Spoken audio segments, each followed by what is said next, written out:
Be a little bit louder, you know what I'm saying? I apologize, Ms. Rhonda. You know what I'm saying? Microphone was a little fucked up, but we was doing the history of the early Britons, you know what I'm saying? We're talking about the Celtic myths and the legends. Uh, Basically, where we was going with it was, in Queen Scotia. Okay, this ain't the post. Here we go. Queen Scotia, the queen of the origin of the doves, more the Scottish Islanders. We will be talking about in the literature of the 12th century. Scotia appears in the Irish Chronicles Book of Leinster, containing the redactions of Libor, Gabala, Erin. However, in recension found in the 11th century, the manuscripts of the Historia Brittorium contains earlier references to Scotia. The 12th century sources state that Scotia was the daughter of an Egyptian pharaoh, of a contemporary of Moses, who married Getholios, Giodel Gauls, or Glass, Doug Glass.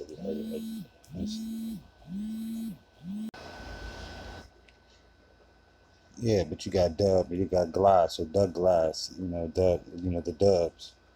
Dub means black in Gael or Irish, whatever you want to call that, Gaelic, whatever you want to call that language. I'm not sure. I think it's just like a retarded version of the Phoenician script, basically.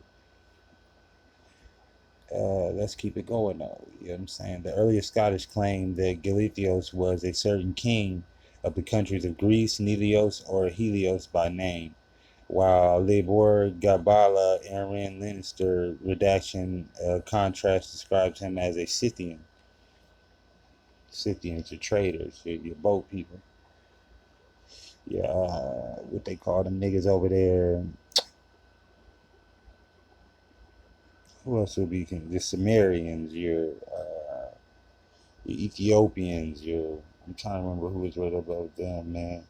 They used to do the star watching, but y'all know we went over it in the last couple.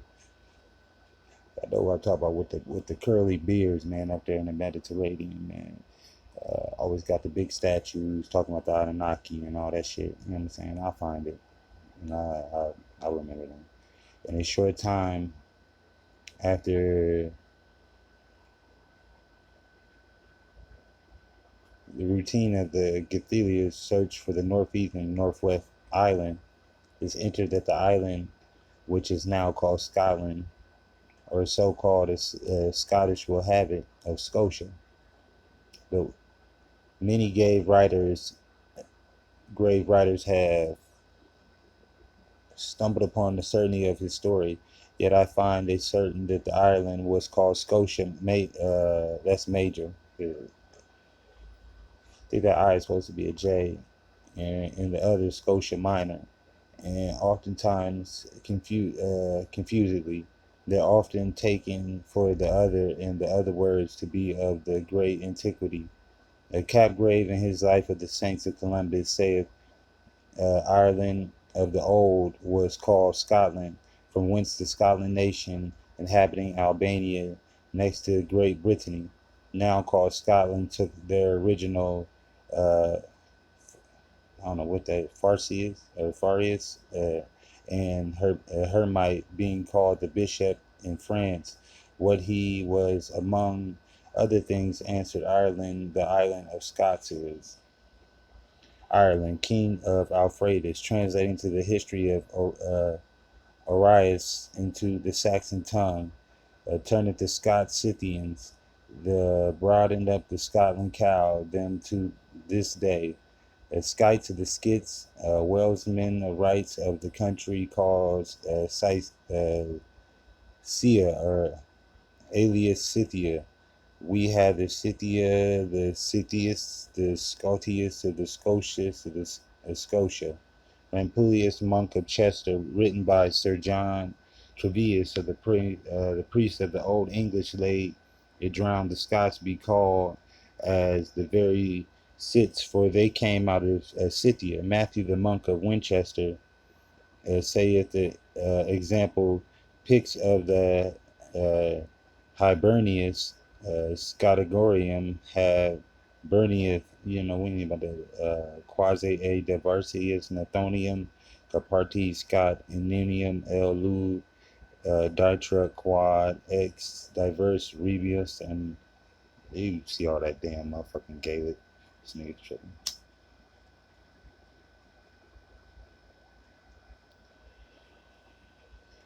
It's 105 years when the Picts and the Scots came in, and another when the Saxons came in. Afterwards, we have a wicked Frenchman, usually termed a Norman.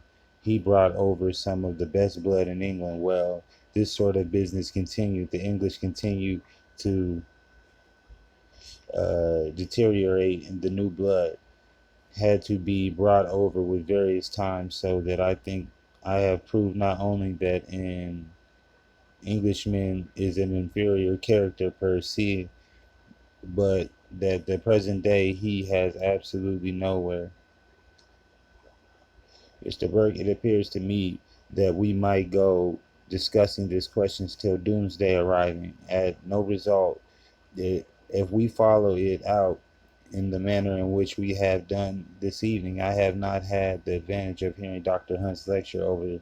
Consequently, I can only speak from the references to some of the remarks made this evening. I cannot precisely agree with my friend Mr. Blake. I do not disagree with him so much in his statement as in the use of has made of them.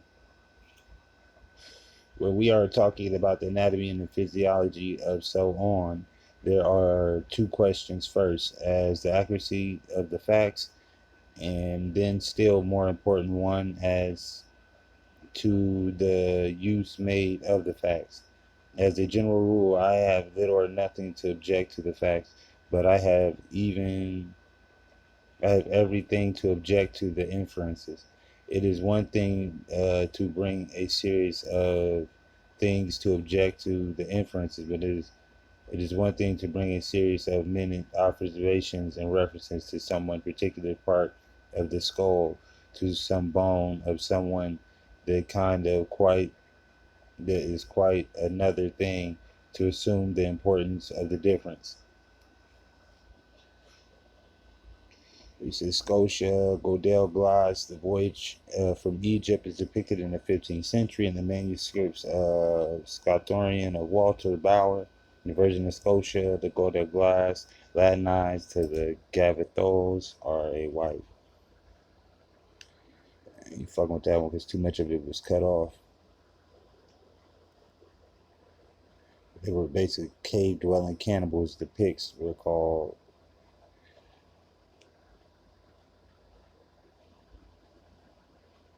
The surname not reliable supports on any general genealogical inquiry extended over a great stretch of time. A Douglas or a Galloway may be the founder of a line of Scots or Moors or MacDouglas or any other similar names already sufficiently reiterated, and from any one of these may the branch of innumerable Robertson, Dickerson, Thompson, and Williamson. The same family may be, as Dr. Johnson learned, autonomously called the Johnsons or the McIan,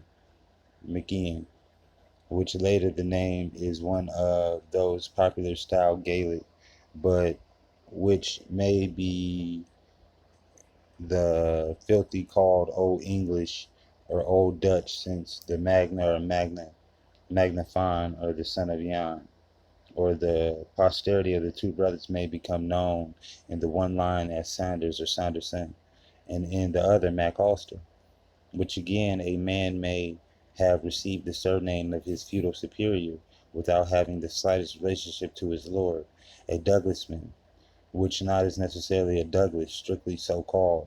Therefore, it would be somewhat rash to conclude that I have to find the book in my shit, man. Got everything. But the Greek king Gethelios, in the version of the story involved in Iron Gethelios, is known as the Gohal glass. The word Gael is said to be derived from his name and was originally from the region of Scythia. It is also called Godhol glass. Lived during the time of Moses, and much later is said to have cured the former when he was bitten by a serpent. Not everyone agreed that the Scots originated from Scythia. However, one writer, In this instance, speculated that the Ethiopians of the glass was neither a Greek king nor a Scythian, but an Egyptian pharaoh himself. And the Scotia Egyptian queen of the Scots, Ralph Ellis, traces the story of Scotia to Gaethelios in the 3rd century source of Nathanios Aegyptica.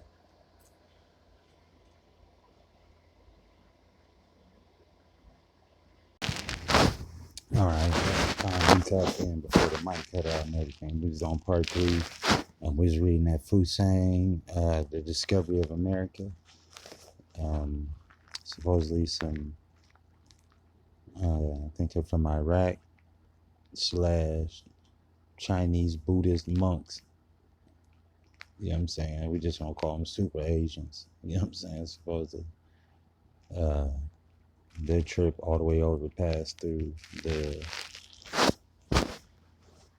basically the Philippines and the Negrito Islands all the way up, Australia on into America, all the way down into South America. They did basically what people are deeming the walk of the Bering Strait. Indians, this is what I would consider more so historically correct. This would be more verifiable for a migration of people. You know, so people following woolly mammoths over ice, jumping with sticks over Iceland, you know what I mean, through terrain that they never been through or knew what to prepare for, took, you know what I mean. You can see a person making preparations to put them on a boat and, you know what I'm saying, making that trip. But for a person to just randomly walk it doesn't make sense. But you know, back on topic.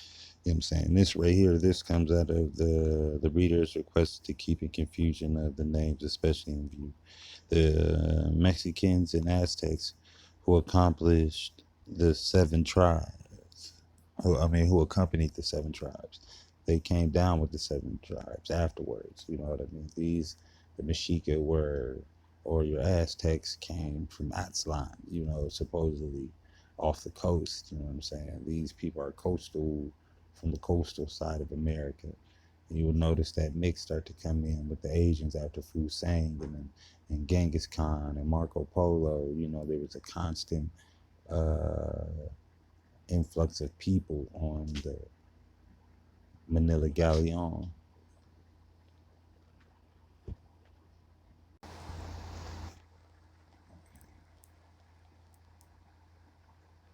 So Calavigro describes the Aztecs as being reduced to slavery and in the lowest state of degradation under the insignia Kalugas, but acknowledges that the Chechanumas, the Aztecs, the Mexicans, are frequently called in history the Mexicans without discrimination, or distinguishing the Mexicans from those who arrived before them.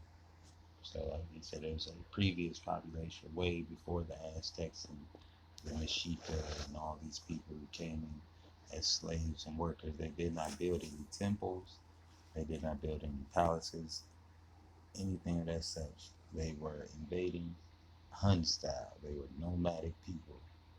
They did not study the stars. They did not have any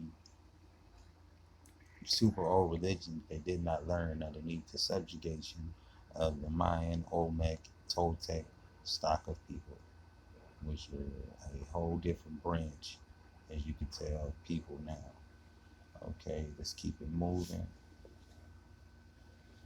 It says,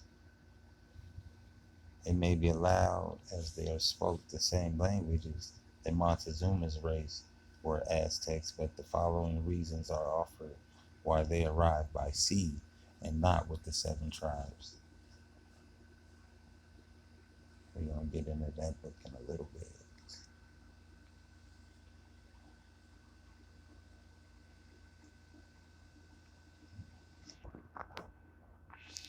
This is the route that should have been traveled by Fushan and the rest of, Hushan going to Fusang. You know what I'm saying? You got the Philippine Islands over here. You got them leaving off the coast of China.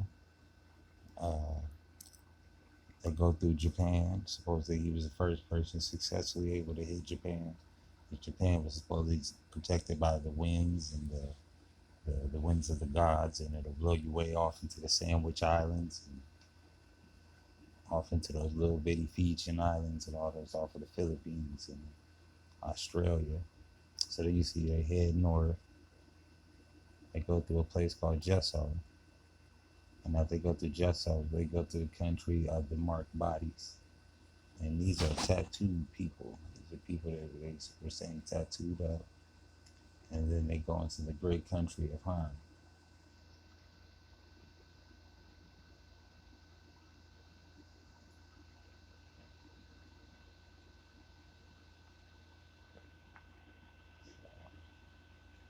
They swing on down the coastline of America, go to Fusang Qua, and the country of women. The country of women is supposedly at the bottom of Mexico or on up the top, going towards California. This is what I consider the island of Queen Khalifa. Let's get up here. Let's read some stats on different people gave of the area. It says at the South, it was obtained in the pardon, otherwise condemned to remain all their lives. In the first, they are permitted to. It says they are shut up in the northern one. Those who may receive their pardon are sent to the first. Those of the country to whom it cannot be accorded are confined in the northern prison. So basically, you take you up there to the snow and leave your ass. You know what I'm saying? The men and the women are shut up in the latter to be permitted. In the northern prison, they say that those who may be pardoned are placed in the southern jail, while upon the country those of whom are not in the case combined in the northern. The men and women are confined here both for life and are not allowed to, I think it said return. It says, in the northern prison, if the culprit obtained pardon, he is put in the southern prison. If he is not obtained pardon, he is put in the northern prison. The northern prison is received criminals of the two sexes, of man and women. Basically just different translations of the same thing. But then we swing over to Cortez's book, The Conquering of Mexico. In the year before Cortez discovered American California, the name appears with precisely our spelling in the following passages. Sargasso, known to the right hand of the Indies, there is an island called California, very near the terrestrial paradise, which was peopled with black women, without any men among them, because they were accustomed to living after the fashion of Amazons. They were strong and hardened bodies, of added courage and of great force. The island was the strongest in the world, for it is steep rocks and great cliffs. The arms were all gold. Yeah, so there's out there stabbing niggas with gold shit. You feel me? And so were the companions of the wild beasts which they rode after having tamed them. For all the island, there is no other metal. They lived in caves, very well worked out. They had many ships in which they sailed to other parts to carry out their forays. And the paper to which the paragraphs are in introduction, and the translated every passage in the Esplandian, which related to the Queen of Cali. And like if you swing down the left coast of America at this time, like if you do like the discovery of Captain Cook, and you see the Hawaiians and people of the islands of that side, Malays, everybody had afros. Everybody. The Hawaiians, you see the marked bodies of the Hawaiians. You seen King Kamehameha back there, Phoenician style hats. He got a cape on and shit, titties out, titties out. And, you see the afros. You see them beating the dog shit out of Captain Cook. Boy got a bat with a coconut on the top of it.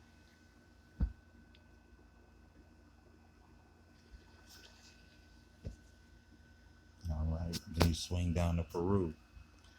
Now you have your moche monies. The moche monies. If you see this hair, you know what I'm saying? This right here is not. This ain't nobody else's hair but a Negro. This, I'm not even gonna argue with motherfuckers. Like, how many people have you seen besides your peers growing locks this long? I ain't never walked past no Asian face person and they had locks that wasn't Hindu. You know what I'm saying? And the black is Hindu. You know what I'm saying? With naps. You feel me? Down to they back like this. So we didn't even want to go there with that. It's not even worth the argument with some people. But, you know, if they want to go there, you know, let them have a little moment in the sun. This was just a little zodiac thing. I don't really think I meant to put that in there. But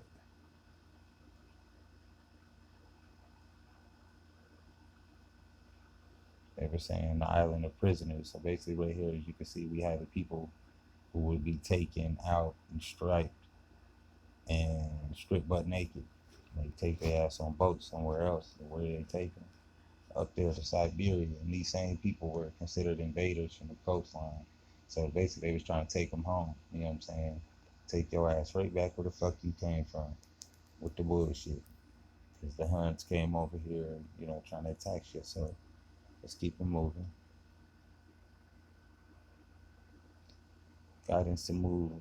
We may feel our travels in the right path. I venture to make the observation here primarily first as the leading me directly to the argument which I have in abundance in support of my theories, and secondly because I learned bearing in another part of the same work, and again in the last publication, Cosmos, seems to seems consonants, continuance of the idea of some others who had held there were originally various distinct creations, beginnings of the human race, contrary to our faith that God have made of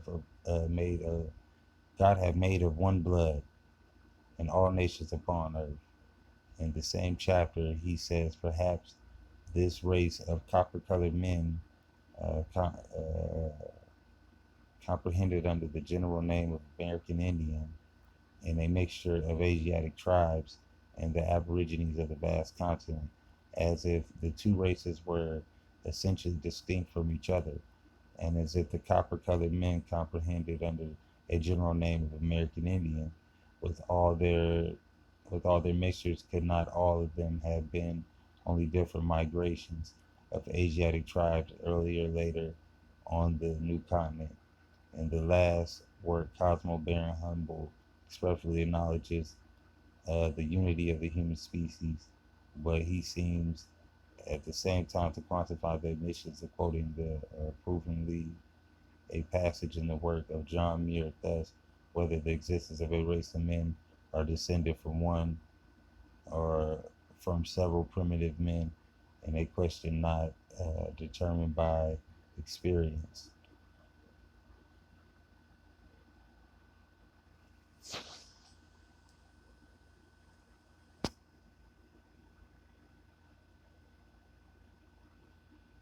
We can see, you know what I'm saying? I just want to read that again because that shit fucking me.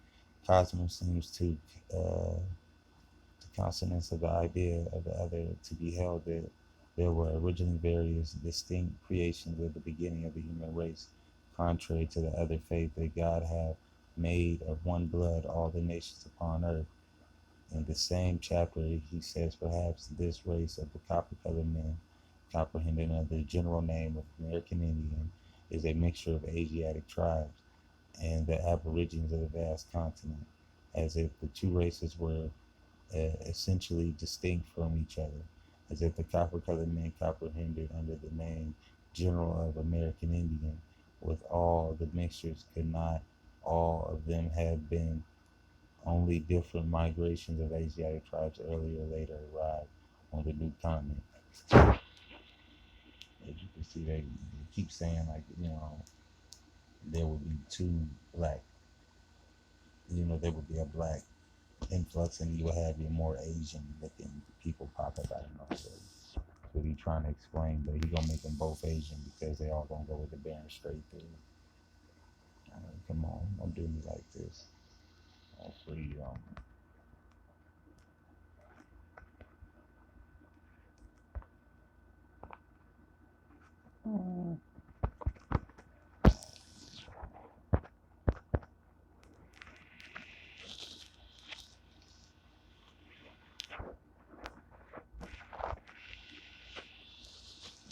Do me like this.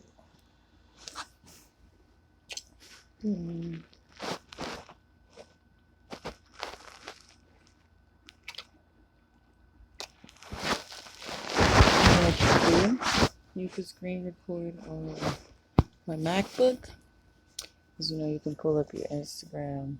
I think we back. Yeah, we back.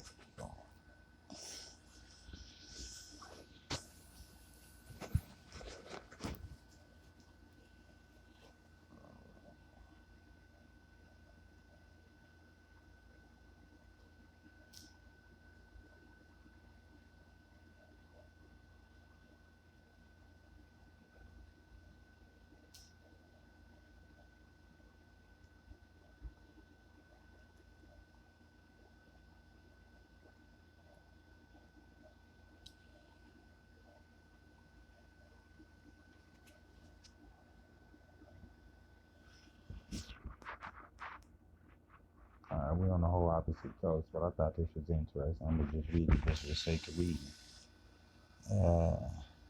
It is strange that the Queen of Sheba should have come down to us as a sex goddess, from what the biblical writers thought the worth men mentioning about her was her intellectuality.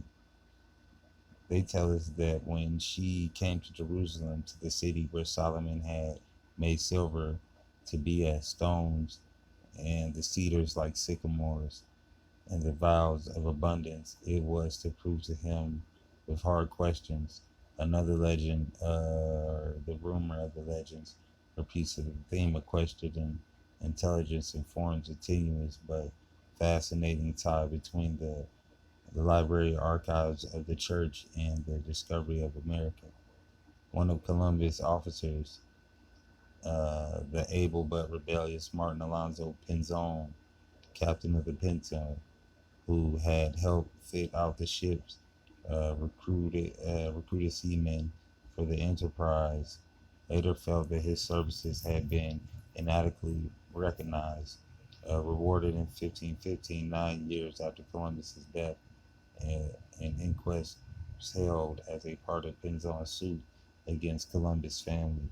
In the course of Pinzon's son swore that on the visit and his father had made to Rome, his father had called on his friend, who was a cartographer at the Vatican Library. The friend had lent him a Hebrew document from the Papal Library, which said that Solomon's time, it was believed that the Queen of Sheba had sailed out of the Mediterranean into the Atlantic, and there, 95 degrees to the westward by an easy passage, she had found a land called Saipanso, which Pizan took to be Japan, fertile and abundant, and whose extent surpassed Africa and Europe. The Pizan family that they themselves had intended to make the voyage, and that Columbus,